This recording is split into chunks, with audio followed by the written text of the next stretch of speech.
Les constructions anarchiques et le manque de respect des normes environnementales sont à la base de l'éboulement qui s'est produit mardi 26 avril 2022 à Bukavu, dans la province du Sud Kivu. À en croire le directeur de la radio-télévision nationale congolaise RTNC Sud Kivu, l'indemnisation des victimes ayant perdu leurs biens n'a pas encore été précisée. Par rapport aux biens, là ça n'a pas été précisé, mais le gouverneur de province a fustigé le comportement incivique de la population qui ne comprend toujours pas qu'il ne faut pas construire sur les lieux qui sont impropres à la construction. C'est ainsi qu'il a instruit au bourgmestre de faire d'abord l'inventaire et après quelques jours, il va y repasser lui-même le gouverneur pour démolir toutes ces constructions anarchiques. Et d'ailleurs, cet éboulement avait même bloqué les passages des véhicules.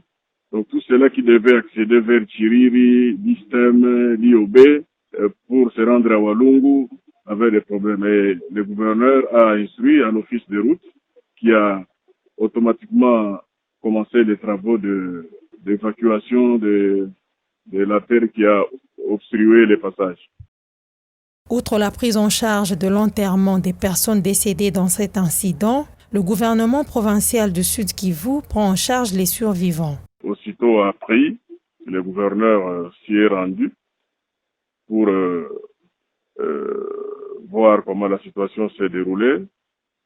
Il a pris immédiatement la décision de prendre en charge l'enterrement des décédés et puis la prise en charge de soins médicaux de ceux qui sont blessés. D'ailleurs, ils sont déjà internés à l'hôpital général de référence de Bukavu.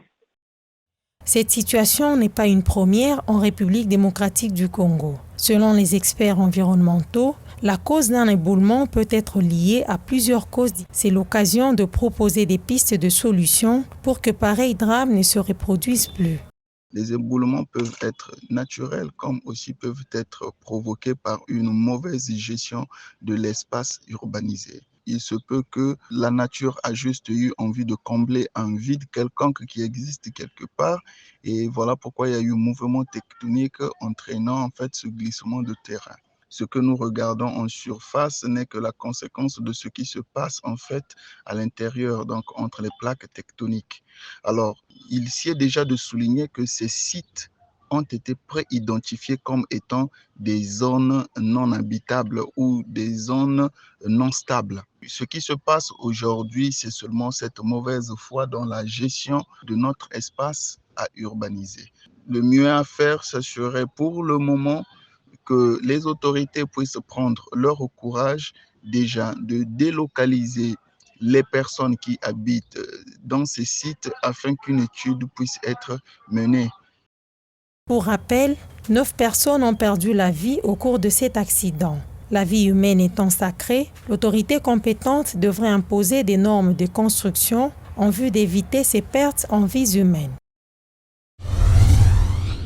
Dans le but de relancer le projet d'appel d'offres sur le bloc pétrolier ouvert à l'exploration dans les différents bassins sédimentaires de la République démocratique du Congo, conformément à la vision du gouvernement congolais, le ministre des Hydrocarbures a échangé avec son homologue de la Guinée équatoriale, un pays déjà avancé dans le domaine grâce à sa production en termes de ressources pétrolières.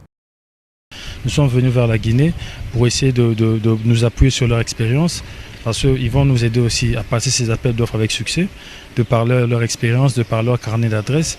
Et entre-temps, nous avons eu à développer ici beaucoup de projets dont le ministre, mon homologue m'a fait part. Donc mon frère m'a fait part des projets en fait, ça va même permettre à l'Afrique de se développer d'une certaine façon, surtout à l'Afrique centrale. Et je vais rentrer avec un projet entre les mains que je vais présenter au chef de l'État. Et en pensant que nous pourrons marcher avec la Guinée et certains pays africains par rapport à ce projet-là. Didier Boudimbo a promis de s'inspirer de la politique de certains pays africains, classés dans les top 10 des producteurs du pétrole, pour accroître la production de la RDC. Ils ont été très déterminés, ils ont mis beaucoup de sérieux, ils ont travaillé pendant un bon bout de temps. Ils ne se sont pas laissés décourager et ils ont parvenu à ce qu'ils sont parvenus aujourd'hui. Et nous voyons ce que le pétrole a pu faire en Guinée. Et je pense qu'avec la détermination que nous avons au Congo aussi, nous allons voir ça dans les jours à venir ou dans les mois ou années à venir. Rappelons que la production pétrolière ne représente à ce jour que 4,5%. Pour sa part, la RDC ne produit que 25 000 barils par jour, mais elle attend redoubler sa production suite à ses potentialités grâce notamment à cette initiative prise par le ministre des Hydrocarbures. Portée par le président du Sénat, Modeste Bartilou-Kwebo, la proposition de loi modifiant et complétant la loi numéro 11/22 du 24 décembre 2011 portant principes fondamentaux de l'agriculture a été déclarée recevable par la Chambre haute du Parlement congolais le mardi 26 avril 2022 au cours d'une plénière convoquée à cet effet.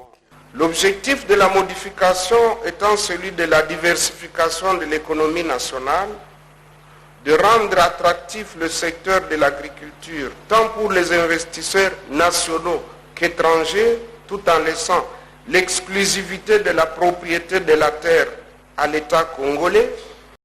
Contrairement à la loi en vigueur sur l'agriculture en RDC, cette proposition de loi apporte un certain nombre d'innovations, notamment les allègements fiscaux et la création d'un fonds pour soutenir les agriculteurs. De manière globale, les inquiétudes des honorables sénateurs sont les suivantes. Peu d'initiatives de la part des pouvoirs publics pour soutenir les agriculteurs. Manque, si pas mauvais état des routes de desserte agricole et carence énergétique à travers tout le pays. La RDC dispose de près de 80 millions de terres arables, 4 millions de terres irrigables, dont 1 seul % est cultivé. Les experts pensent que cette loi viendra appuyer les efforts du gouvernement dans la lutte contre la faim au pays.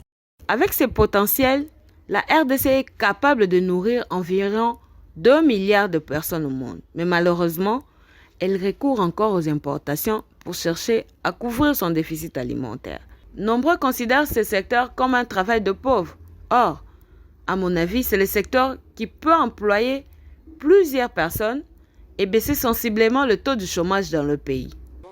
Notons qu'après avoir été déclaré recevable, le texte est envoyé à la Commission du développement durable, ressources naturelles et tourisme, ainsi qu'à la Commission des entités territoriales décentralisées pour son enrichissement avant son adoption à la prochaine plénière.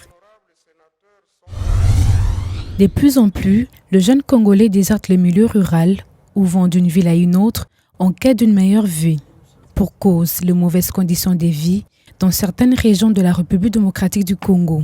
Ce dernier laisse à désirer à cause du faible pouvoir d'achat, de l'inflation monétaire et du manque de projets alimentaires de base pouvant répondre aux besoins de communautés locales.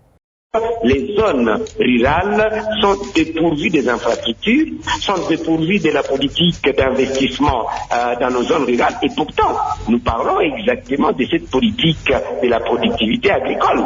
La productivité agricole dans nos zones rurales ne fait que, je ne dirais pas vraiment baisser. Si nos zones rurales s'est développées correctement, vous allez voir, il n'y aura pas assez de déplacements dans ces cadres-là. Parfois, ça peut être une bonne chose. Je parle par exemple quand il y a augmentation de la productivité agricole. Ok? Et cela diminue la main-d'œuvre nécessaire là-bas. Donc, quand il y a une grande augmentation de la productivité agricole, il y a des gens qui ne vont pas avoir du boulot. Donc, nécessairement, il faut qu'ils se déplacent vers les zones urbaines pour aller chercher du boulot. En vue de promouvoir une participation efficace de paysans au processus de prise de décision dans le secteur de l'agriculture en RDC, certains scientifiques encouragent le gouvernement à mener des réflexions sur des solutions pouvant permettre de freiner cet exode. On ne peut pas gouverner sans prévoir et la prévision n'est pas compliquée. J'ai noté, parmi les solutions, nous avons la redistribution du revenu national. Sinon, s'il n'y a pas une bonne redistribution du revenu national, et ça c'est au niveau mondial, on aura toujours des exodes ruraux un peu pas voulus, d'une bonne façon, mais de mauvaise façon.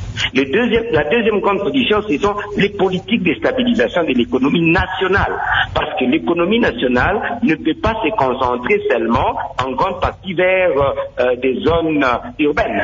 C'est tout comme nous savons exactement que la République démocratique du Congo a une capacité agricole, industrielle énorme. Donc, à vrai dire, c'est incompréhensible.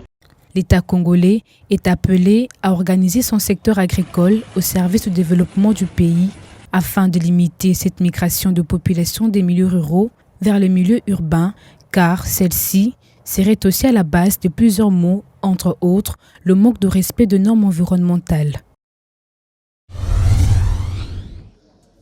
La gestion efficace des aires protégées est la pierre angulaire des efforts de conservation de certaines ONG en République démocratique du Congo, en partenariat étroit avec l'ICCN, l'Institut congolais pour la conservation de la nature. Depuis un temps, des perspectives et stratégies nouvelles et créations sont nécessaires pour gérer efficacement les aires protégées du parc de la Salonga dans son environnement social, économique, culturel et logistique. Vitesse obiso tozali ko virer sika pote toko kakoyeba koloba conservation ezali lisusu ndenge oyo tozalaki koloba yango lisusu lobite ekomi droit ya République démocratique du Congo pote ba kakoyeba ko bénéficier na yango lobi wale kaki na yokaki bitumba ezali ko sali montre batu na bapigime. C'est pour dire que nazali kolanda makambo ezali kolandana kosali mana banini na bazamba ya biso ezali kopesa biso souci. Mais il faut bato wana nyonso bakoka koyeba ko bénéficier na effort oyo ezalaki ke olete bakenda koluka bondombo balabino ministère de l'environnement balabino kokenda ko toucher sous bondombo te bato bauti mais babatela. À Monkoto, plusieurs projets initiés et financés n'ont pas abouti à des réalisations substantielles. Face à l'opacité et à l'absence de la transparence dans la gestion des fonds, certaines autorités du ministère de l'Environnement et du Développement durable reviennent sur les déficits communicationnels autour de ces projets. Benjamin Toirambe met la lumière sur la politique à viser dans ces corridors.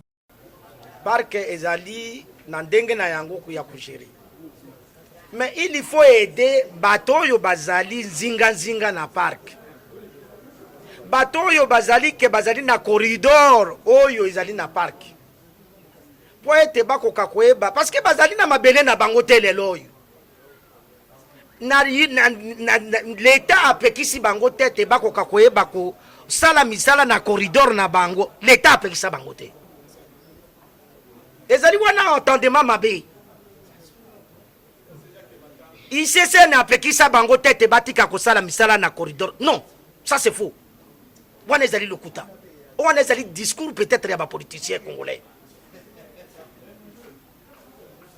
L'État atika place wana ya bato wana ya mokoto po ete bakoka koyeba kosala misala na bango, basala bilanga na bango, bakoka koyeba koluka mbinzo na bango, basala pêche na bango, po ete bakoka koyeba kobikela. Dans le cadre des appuis agricoles aux communautés vivant en péripétie du parc, les communautés s'inquiètent de gagner rien dans ces projets de conservation quant à la production de leurs revenus. Pour relever ces défis, certaines structures ont promis d'appuyer main forte au gouvernement en développant des projets de création de champs sémenciers et des clauses de multiplication des semences ainsi que des pépinières afin de secourir les communautés. Rainforest Alliance est parmi les structures qui implémentent le projet actuellement dans une de ces structures. Et nous assumons la mise en œuvre concrète sur le terrain. Donc l'opérationnalité du projet sur le terrain est assumée par Rainforest Alliance. Donc sous l'encadrement du ministère, sous l'encadrement du programme des Nations Unies pour l'environnement, donc ONU Environnement, pour que le projet soit bien géré, les activités retenues soient bien exécutées, au finish pour que les populations améliorent leurs conditions de vie. C'est une contribution du projet. On ne prétend pas vouloir tout changer, mais on veut contribuer à l'amélioration des conditions de vie des populations. L'agriculture était vraiment une vraie source de revenus dans la région et la production agricole augmentait d'année en année puisque la vente des produits était plus sûre. Aujourd'hui, la situation est pire. Aucun bateau, voire des privés, ne sert la ligne Monkoto. Depuis plusieurs années, la régie des voies fluviales ne fait pas les drainages ainsi que les balisages de la voie. Il faut à ce jour un travail de fond.